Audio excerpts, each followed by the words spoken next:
उसका चरित्र नष्ट हो रहा है, उसको अगर नग्न किया जा रहा है, इससे भी बड़ी प्रतिज्ञा किसकी क्या होगी जो तोड़ने वाली नहीं है। भीष्म पितामह जी ने भी इसलिए कष्ट भोगा, वो चाहते तो क्या नहीं कर सकते थे। उन्होंने भी अपना सिर नीचे झुका लिया, किसी ने नहीं सुना। उनके पतियों ने भी अपना सिर नीचे झुका लिया। जब उन्होंने देखा कि किसी ने हमारा साथ नहीं दिया, उसके बाद उन्होंने सोचा कि अब तो हमारी लाज कोई बचा ही नहीं रहा है, अब तो एक ही है। तब वैसा ही हम लोग भी करते हैं, जब देखते हैं कि हमारा अब संसार में कोई नहीं है, तब भगवान को पुकारते हैं। और पहले ही अगर भगवान को पुकार लिए होते तो वो घड़ी आती ही क्यों। द्रौपदी ने बाद में पुकारा, द्वारिकाधीश हमारी रक्षा करो। तब द्वारिकाधीश आए थे उनकी रक्षा करने, उनकी लाज बचाई थी। लेकिन उत्तरा ने ऐसा नहीं किया।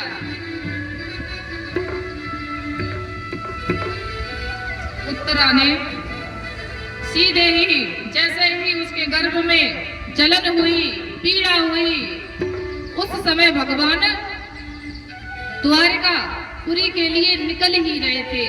एक पैर उन्होंने रथ पर रखा और एक पैर उनका नीचे था, और वैसे ही उत्तरा भागती हुई आई।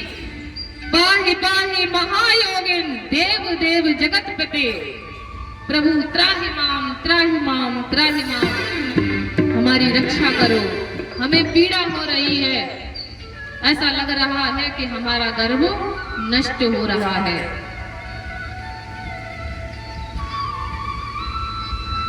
और हाथ जोड़कर उत्तरा ने कहा कि प्रभु अगर हमारी मृत्यु हो जाए तो हमें उसका गम नहीं, क्योंकि अब हम जीकर करेंगे ही क्या, क्योंकि हमारे तो पति भी नहीं है, फिर गति को प्राप्त हो गए हैं। लेकिन इस गर्भ में पांडवों का वंश पल रहा है, इसकी रक्षा कर लो।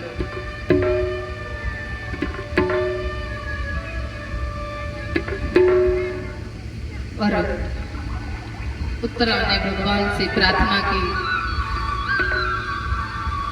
भगवान श्री कृष्ण तुरंत समझ गए कि दुष्ट अश्वत्थामा ऐसे नहीं मानेगा, उसको सबक सिखाना ही पड़ेगा। क्योंकि भगवान पहले एक दो चांस देते हैं। आप जब गलती करते हैं ना, तो वो एक दो गलती तो आपको क्षमा कर देते हैं, ऐसे ही छोड़ देते हैं कि चलो कुछ नहीं, अब आगे से नहीं होगी गलती, आगे से ये सुधर जाएगा। लेकिन वो सुधरता ही नहीं है, जो दुष्ट होता है वो सुधरता ही नहीं है, तब उसको कड़ी सजा देनी ही पड़ती है। तो भगवान श्री कृष्ण देखते ही देखते एक रूप से सबके सामने खड़े थे। सभी पांडव, द्रौपदी, कुंती, सभी लोग खड़े हुए थे। और दूसरा रूप उन्होंने एक अंगूठे जितना बनाया, अंगुष्ठ जितना रूप बना करके तुरंत उत्तरा के गर्भ में प्रवेश हो गए। और उन्होंने